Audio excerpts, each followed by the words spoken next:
Subscribe कीजिए AQ take Hindi channel को और दबाइए इस बेल बटन को टेक्नोलॉजी वीडियो सबसे पहले देखने के लिए। Hello friends, welcome back to my channel. दोस्तों आज की इस वीडियो में मैं आपको बताने वाला हूं दोस्तों, आप अपने प्ले स्टोर में अगर आपके पास ये एरर आ रहा है, एरर कोड 100, तो इस एरर को कैसे रिमूव करना है तो वो इस वीडियो में मैं आपको बताऊंगा।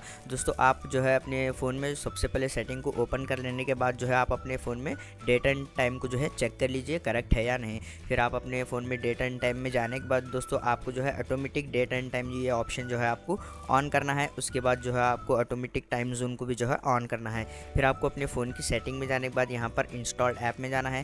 फिर दोस्तों आपको जो है यहाँ पर सर्च करना है गूगल प्ले स्टोर। ओके, तो आप यहाँ पर देख सकते हैं। इसको ओपन करने के बाद दोस्तों आपको जो है यहाँ पर क्लियर डाटा के ऊपर क्लिक कर देना है। उसके बाद आपको जो है ओके के ऊपर क्लिक कर देना है। फिर अब मैं यहाँ पर बैक आता हूँ। उसके बाद दोस्तों आपको जो है यहाँ पर गूगल सर्विस फ्रेमवर्क को जो है ओपन करना है। उसके बाद आपको जो है इसको फोर्स स्टॉप के ऊपर क्लिक करके ओके के ऊपर क्लिक करना है। इसका भी जो है आपको क्लियर ऑल डाटा कर देना है।